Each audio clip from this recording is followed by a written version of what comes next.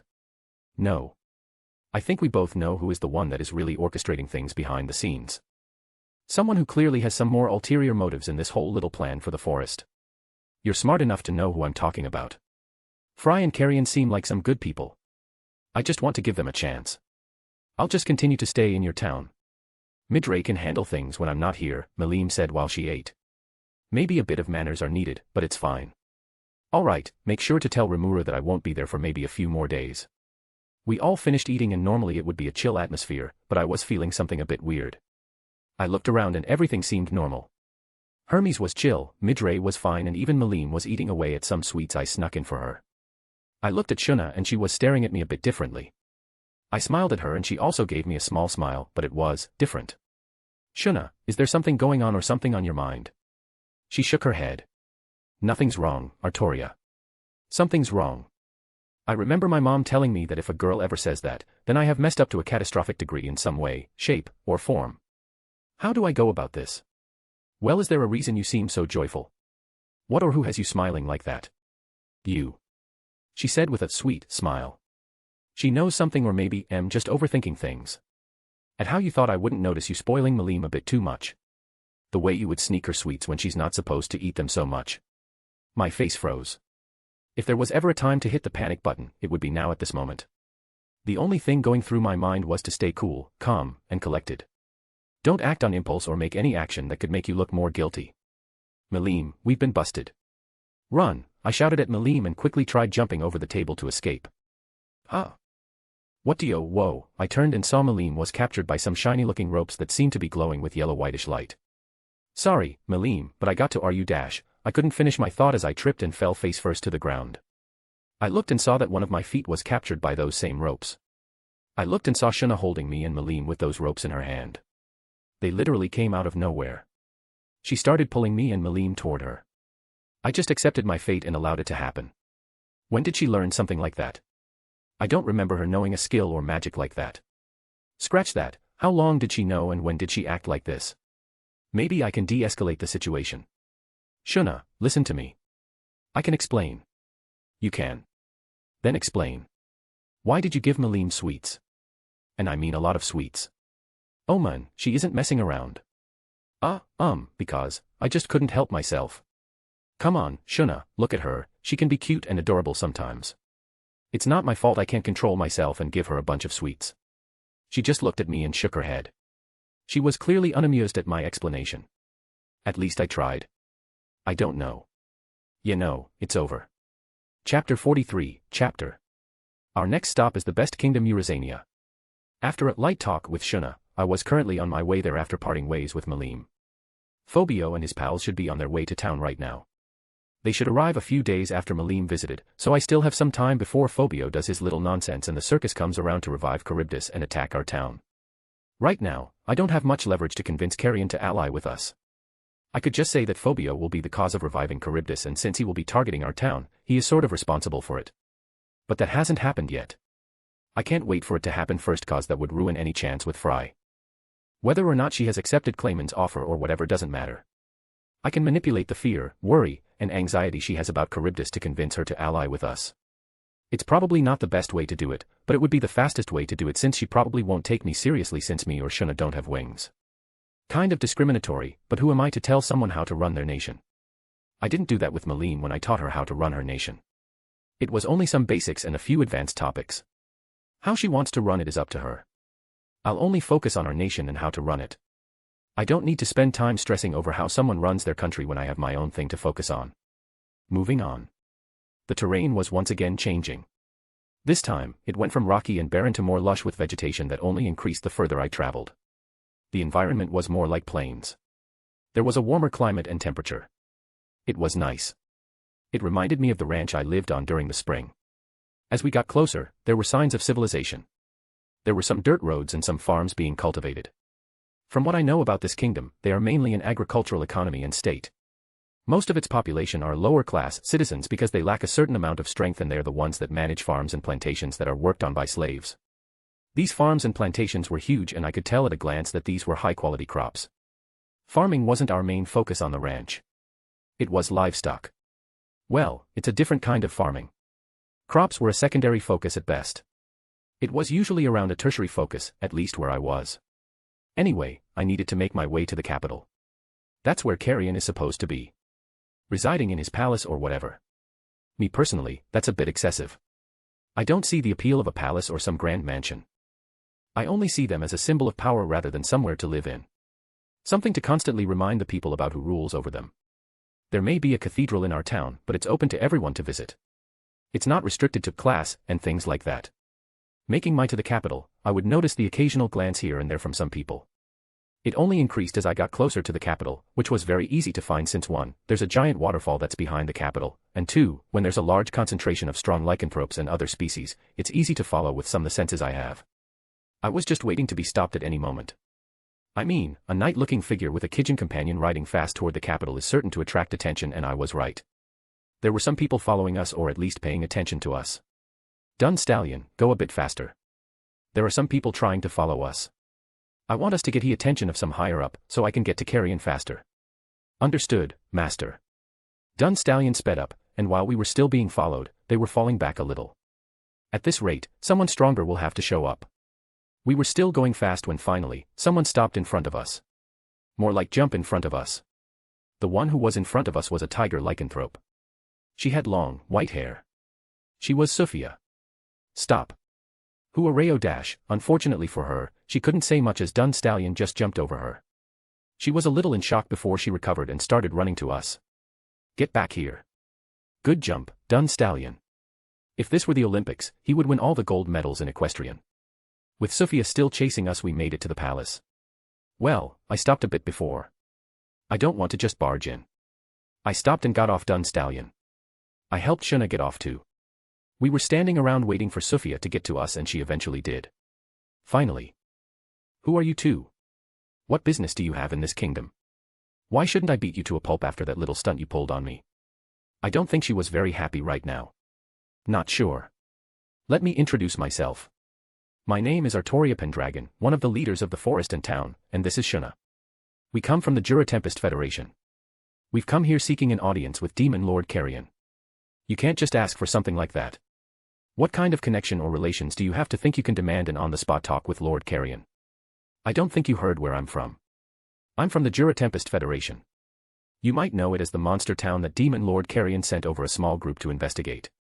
You even know someone in the group that was sent. Phobio. That's the relevant connection I have. Sophia got on guard. Are you here for some kind of retaliation? Payback or something? No, not at all. On the contrary, I've come here with the goal of seeking an alliance with Demon Lord Carrion with our newly formed nation. It's only fair, right? I mean, sending a small group of military personnel into another nation certainly sends the wrong message. I'd prefer to discuss this peacefully and diplomatically instead of going towards some other options. I saw Sophia get more on guard. She was getting ready for a fight. Are you threatening us? She was flaring a bit of her aura. It was cute. Nope, not at all. I never said anything about threatening you or anyone in this kingdom. I just want to talk. I focused a bit of my aura on her. Not a lot, just enough to overpower hers and to let her know that if I wanted to I could easily beat her. I saw her eyes go wide. She was trying to keep her composure. I think I may have gone a bit overboard. You say that, but then show off your aura like that. That's clearly a threat. You did it first. I'm merely responding to a possible threat to me and my companion. From what I see, you're the aggressor. I don't know the exact laws and rules of this kingdom, but I do know that you guys go by the principle of might makes right. So think about that before you do something unwise. I could see her contemplating what to do. If I were in her shoes, I would just get carrion. No need to risk fighting an opponent who is stronger than you. She may like fighting, but she knows she can't just fight this time without some consequences. Fine. Just wait here. Sophia went off to who knows where. I think I handled that pretty well. Normally, being sort of hostile like this isn't really the best way to do this, but that's how things are here, so I'm going to use it to my advantage. We waited a while and Sophia finally came back. This time she was with Albiz. They were walking towards me and I could see Albiz look at me with those snake-like eyes, as if she was analyzing me. She didn't seem to be looking for a fight. I'm assuming Sophia told Albiz what she heard and was able to piece together some things on her own. I don't want to say anything, but I trust Albiz more than Sophia to handle more delicate matters. I consider Albiz the brains of the three beast keeters. Quite the entrance you made into our kingdom, Arttoria Pendragon. How did you find out about Phobio and the group sent to investigate your monster town? That's only known by a few people, and how do you know his name as well? I don't. You've ever seen him. You might have head of the three Besatketeers, but you certainly haven't seen any of us before. Albiz is starting off strong. Unfortunately for her, I'll just pull out my old reliable. It doesn't matter how I know. Just know that I do. Also, why would I give away where I get my information from? That last part is very misleading. I do have a source of information, but just not how they think I do. Well, I guess Milim would count, but I'll reveal that later to Carrion. Let Albiz think of something else. What are you implying? I'm not implying anything. I'm just telling you something I won't do. Any implications you think of are coming from your part. Why would I, as a leader of the monster town, come off as aggressive when I just want to make an alliance? Do remember who is investigating. You two know Phobio well, given that y'all are teammates, and know that he can be a bit aggressive. I saw Albiz and Sophia glance at each other. They know exactly what I'm talking about, and they just seem to realize that if Phobio does something dumb, it will lead to some difficult circumstances, to say the least. I decided to give it one tiny push. We wouldn't want anything to happen now, would we? You should make a decision fast, cause time is going to slip by faster than sand through your fingers the more you think about it. That's putting the pressure on them. Whatever happens, they don't need to know that I'm also kind of going against the clock. I want to make these alliances before the Charybdis attack. I can't show I'm in a hurry. I need to put the pressure of time on them so they move fast. Ideally, I spend a few hours here and then I'll go to Fry. Albiz and Sophia were still having a silent conversation. Probably thought conversation. They nodded to each other and looked back at me. Albiz spoke up, "We'll contact Lord Carrion and tell him of your request. Just wait here. I'll have Sophia look over you." "Thank you." Albiz set off for the palace. Now that we're alone with Sophia, it's time to start influencing them. If talks with Carrion don't go too well, I hope Albiz and Sophia will voice their opinions in my stead. The method of influence. Of course, it's alcohol. I go to Dunstallion and reach into one of the bags we came equipped with. The sound of glass bottles could be heard and I saw Sophia's ears twitching. She knows exactly what this is. "Hey, Sophia, have you ever tried whiskey?" Sophia raised her eyebrow. "What's that?" "It's a kind of liquor made from grains. It can be malted as well. You should try it." "Might as well, since we might be here a while waiting." I saw her ears twitch and her tail swaying back and forth after I told her. Hook, I opened up the bottle and the smell came out. I saw her take a peek at it and I could see the exact moment when she smelled it. Line, I poured some into a glass and offered her a drink. She took it and she tasted it. Her eyes lit up like the 4th of July. She instantly downed the whole glass. She looked back at me and was basically asking for more.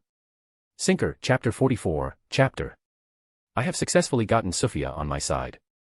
She loved the whiskey a lot. She drank the whole bottle. That bottle was supposed to be around 45% ABV. Man, I'm thankful we don't have to go through the whole natural process. It would normally take 3 years to age it in a barrel. Well, if I have to be all technical and stuff, some of this stuff would be bourbon. Well, not really since it's not made in the United States. I don't really care though, I'll call it what I want. I've never met a person who cares about all that stuff. As far as I'm concerned, some guy in the Philippines can make bourbon, call it bourbon, and sell it as bourbon and I wouldn't care. It's all basically the same process anyway with barely any difference. After standing around waiting and passing the time by talking to Shuna while trying my best to ignore a tiger's pleading, Albis finally returned. Lord Carrion will meet with you. But only you. Your companion will have to stay behind. We will watch over her while you talk with Lord Carrion. That's okay with me. I told Dun Stallion to wait here, but before doing so, I grabbed the bag that had a bunch of drinks in it as well as one more just in case I needed it for Carrion. Shuna was going to help me out a bit here, even if we were going to be separated. Follow me. We followed her to the palace and entered. It was exactly what I imagined a grand and luxurious palace would be like. Gold and shiny things were everywhere, exquisite pieces of furniture and art, stuff made of the highest quality they had. Honestly, it was way too much. I get decorating things, but there's a limit. Whatever, it's not my place. Carrion can do what he wants with the place he lives, doesn't mean I have to like it. Albis led us to a set of massive doors that were adorned with a bunch of small details and engravings. This is where Lord Carrion is waiting for you. Your companion will stay with us while we wait for you and Lord Carrion to finish. Hold on a moment. I turned to Shuna and gave her one of the bags I brought with me. I leaned in close to whisper to her, use what's in here to influence them. They are heavy drinkers, so use that to your advantage. Shuna just nodded and they proceeded to go somewhere else. I watched them leave to what I assume was a guest room or something like that. Once they were gone, I looked back at the large doors and just entered. He's already waiting for me so I might as well make this fast. I entered the room and saw Carrion sitting at a luxurious desk. Immediately he started being aggressive. He was looking at me as if trying to analyze every part of my being. He was trying to intimidate me. Probably trying to measure my strength. I'll have to respond in kind. I didn't let out any aura or anything like that, but more of that invisible pressure. The kind where you know that you shouldn't mess with someone. I recommend not wasting any time trying to see through me. I can guarantee you're not stronger than me, but you're welcome to try. I saw Carrion let out a small smile. Is that any way to talk to someone you're trying to make an alliance with? Come on, we both know that strength is what really talks in this kingdom of yours, and wouldn't you want to ally with someone strong? It fits with the ideology by which you run this kingdom. I told him as I sat down in front of him. That's true, but you'll need more than that to try to convince me in the first place. How did you even know that I sent Phobio to investigate your town? Here we go. I have a lot of cards to play with here. Let's start off heavy. Milim told me. I saw Carrion's eyes narrow, but I could see some surprise in them. How much did she tell you? She told me enough to know that you sent some people to our monster town to investigate. Why did she tell you? Me and her had an agreement that we wouldn't interfere with each other. I see what he's doing. He's only involving himself and Milim. He's not giving any indication that there are others involved. Too bad for him, I already know all this stuff beforehand. Let's unleash another bomb. Well, I made an alliance with Milim. Our nation and Milim's nation have entered into an alliance. After she visited our town, I was able to convince her to make an alliance with us. She liked our town a lot, so that played a huge part in it. In fact, she even declared that she is going to live there from now. That's not really feasible since she will most likely be a bit busy soon, but I want her stay to be comfortable and without problems. I certainly don't want one bad apple to cause some kind of ruckus and get her involved in anything. He was contemplating my words when I saw his eyes flash in realization. Once again, Phobio is helping me a lot and he doesn't realize it. Not that I'll give him any kind of compensation. Not when he's going to be responsible for Charybdis reviving and attacking town. How do you know Phobio so well? I can definitely see him doing something bad. Wait. There we go. Now he got the point. Since we're allied with Milim now, an attack by a military group or personnel on us qualifies as an act of aggression that could lead to war. Now going to war with us is one thing, not counting me or Rimuru, you definitely wouldn't want to fight a large group of Kijins and Dragonutes. That's not even including our other forces like the Goblin Riders and Orcs. But then you add me, Rimuru, and Milim into the mix. Your chances of winning drastically go down. That's the tiny message I want to get across without actually saying it outright. Is it a threat? No, it's not. I never said anything about some kind of retaliation or anything like that. Carrion came to the conclusion that he probably wouldn't want to fight against a strong military force such as ours, let alone Milim. He can still save face though.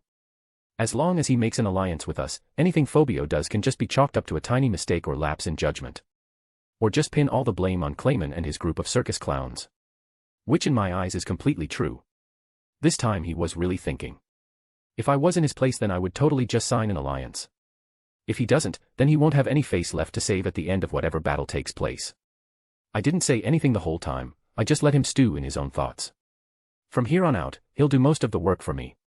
When it comes to a battle against Milim, he might get excited, but he should still know his limits, nothing delusional about really fighting her. And he only did so cause Milim was the one attacking him, and I think it might have been part of a plan in the first place.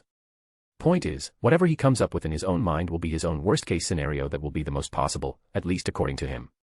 He looked back up at me. I could tell he was really considering it, but he seems like he needed just one last push. First of all, do you have any proof that you actually have an alliance with Milim? Apart from her breaking whatever agreement you two had as part of our alliance? Then yes, I do. I reached into the other bag I brought with me. It was the document of our nation's alliance with Milim's with me, Rimuru's, and Milim's signatures on it. I showed it to him and he finally looked convinced about it. There is one more thing I could say, but I think this is enough. He nodded to himself and he let out a small chuckle. You're right, strength is what really talks in this kingdom and you certainly have more than enough of it. Let's start talking about this alliance. One thing though, I understand you are one of the leaders of the town. Are you supposed to represent the slime as well? Well, we don't have to make a complete alliance on the spot right now. We can do more formal talks at a later date with envoys and whatnot. For the time being, we can sign some more smaller scale things like a non-aggression pact for starters, so we can set the foundations later. How does that sound? That's fine, you have a deal then. Me and Carrion shook hands to seal the deal. After that, me and him signed some papers to make it official while establishing more formal talks at a later date. I made sure to make it after the Charybdis Attack. We made some copies which I put in the bag alongside Milim's and then we parted ways. 2 down, 1 more to go, next stop, the Harpy Queendom of Fulbrosia. This one should be easier. The hardest part will actually be getting taken seriously by the harpies there. Since I have no wings and neither does Shuna. I say hardest, but it will actually be kind of easy. Just mention Charybdis and bam, I'll be talking to Fry about an alliance in no time. Let's see how it's going on Shuna's side. ///// / // I go to the guest room where Albis, Sufia, and Shuna are supposed to be staying. I entered the room and to say the least, Shuna did a really good job. She was giving belly rubs to Sufia, who was in her tiger form, and Albis, in her half-snake form, was sprawled out over a couch all disheveled mumbling something I couldn't make out while she was holding a bottle of liquor. Sufia wasn't much better. Shuna was literally controlling some of her actions with belly rubs.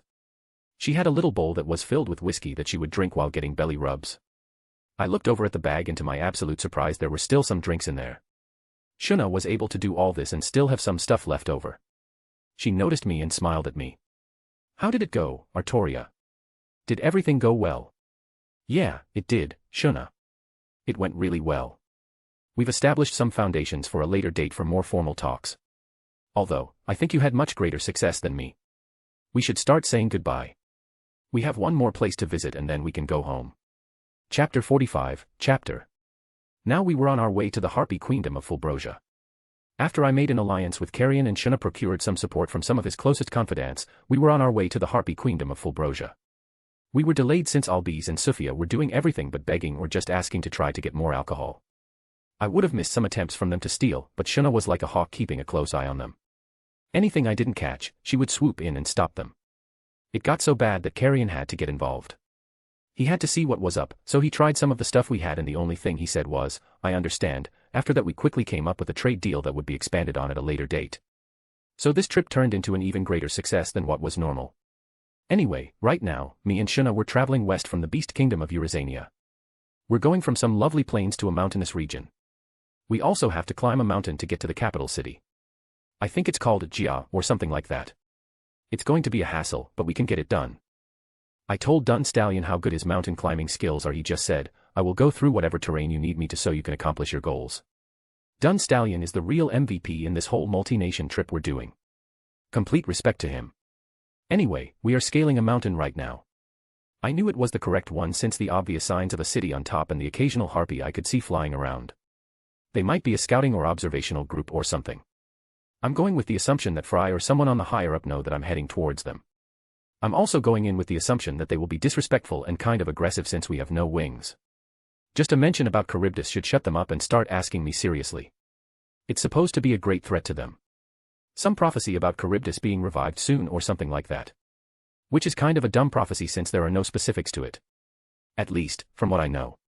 How I see it is that it's a self-fulfilling prophecy. I mean, of course Charybdis is going to revive soon. If I remember, it's supposed to be some kind of cycle or something, until it was sealed, but the point still stands. That seal won't last forever.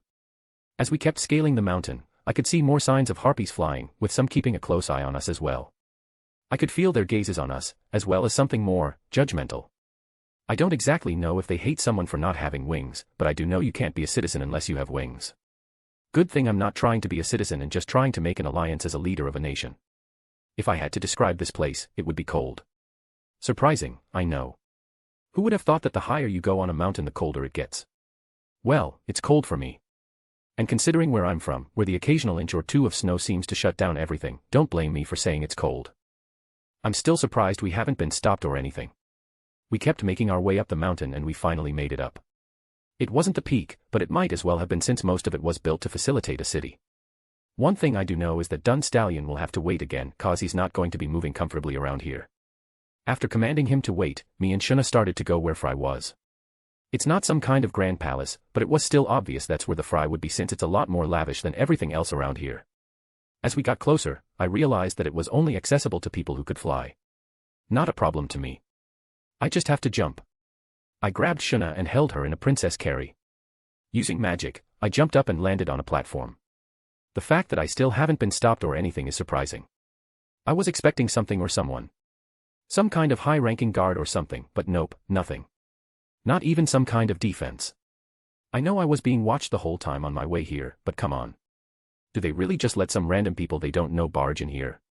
Well, now that we were here, we just walked in the direction where Fry was. Not the hardest since it was easy to pick her out from the magicules she had. When I eventually reached where she was supposed to be, I came across a door. Nothing like Carrion's place. This was more humble, but still luxurious than normal. Well, let's get started. I had the bag that carried Milim's alliance as well as Carrion's collaboration, soon-to-be alliance. Stay close to me, Shuna. I highly doubt anything will happen, but let's stick together just in case. She nodded and I knocked on the door. I have to show a bit of courtesy to her. A few seconds passed by before I heard someone say, "Come in." I opened the door and sitting on a chair was Fry. I think I know what's happening here now. All the harpies that were monitoring me must have relayed the information back to her.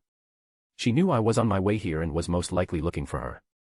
The fact that she let me get closer to her without some kind of guard or defense in place means she knows me to some degree and has some confidence that I won't do anything bad. Normally, I would question why, but I have a hunch Milim must have told her about me or something.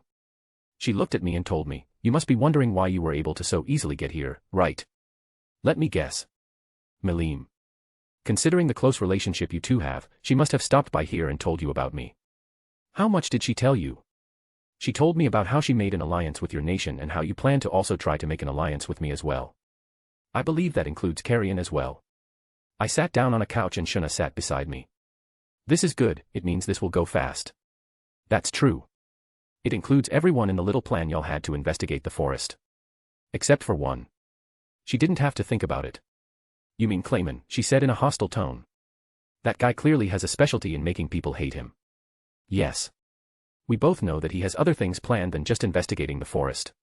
I'm sure you've heard the saying, the enemy of my enemy is my friend, we both have a common enemy here. That's why I'm proposing to ally with us. That and it will make our new nation look more legit in the eyes of others. Don't you fear the repercussions of allying with demon lords? All the human nations will look at you and your nation as hostile and will want to destroy you. Especially those of the luminous faith. Normally, yes, but that was already going to happen anyway. And about those religious people, we don't need to worry. Holy magic or not, it'll be an easy fight. Trust me. Anyway, that's not something you need to worry about, that's a problem for us to handle. Let's talk about this alliance. She looked a bit troubled. She must be thinking about Clayman and his little plan to try to control Milim. Well, more like Charybdis. I highly doubt she really believes that anyone can control Milim with some kind of fourth-rate magic item just cause it was made by some third-rate demon lord from the past who serves a cartoon villain with ambitions to rule over the world or something. Not that she knows all of that. I just need to give her a nudge. You're thinking about Charybdis, aren't ya? About how it's going to revive and attack your country. I know Clayman is using that against you as leverage to make you accept some kind of deal. I'm telling you right now, you can forget about that. Charybdis will revive, but it will be because Clayman is responsible for it and it won't attack your country, it will attack our monster town. Frey's eyes widened to a comical degree. It seems she can't fathom how I know all this information. Before you say anything, I'm not telling you how I know this, just know that I do. Classic go-to line to avoid having to say anything. Frey took some time to calm down before she looked back at me. You say all that, but what do you plan to do? Knowing all this is one thing, but how do you plan to act on all this information? First of all, let us take care of Charybdis. You don't need to worry about that. Second, you can forget about Clayman and whatever he's doing. He's going to realize very quickly that his plans are going to very quickly go downhill. All I ask is for an alliance. We can write some stuff now and work out full details later. How am I supposed to know if you're strong enough to actually kill Charybdis? What did Milim tell you when she visited you? More specifically, about why she agreed to make an in-death alliance with us. Frey started thinking and I saw the moment it clicked for her. She said you beat her in a duel. Her words were cut off as soon as she realized what she said. She quickly got out some paper and some writing instruments. Let's discuss this alliance, then. I just gave a smile to her. I looked at Shuna, who was quiet the whole time, but I knew she was listening. I could see a smile on her face, but the kind that shows she's amused. She must have caught the slightly misleading detail about me beating her in a duel. Well, a few hours later discussing some details and some copies made. I had an alliance with the Harpy Queendom of Fulbrosia. Once again, we would send some envoys later for a more formal and symbolic showing. With that out of the way, it was time to go home. Chapter 46, Chapter A/N. This chapter is mainly cheesy and cringy romance, so if you don't like that, you can just skim it and skip it. Or maybe you like that stuff. Who knows? Oh. We took our time getting home. Me and Shuna spent our time looking at the scenery on the way home. We haven't slept during our entire trip. Aside from going full speed to keep up with Milim at the beginning, we didn't go that fast. Well, this whole trip only took a few days. So maybe fast if compared to normal travel speeds. Whatever, that's not important. What's important is that as I get home, I'm going to give Rimuru the documents of our new alliances, go home, eat, and then get some sleep. Let him deal with all this stuff for now.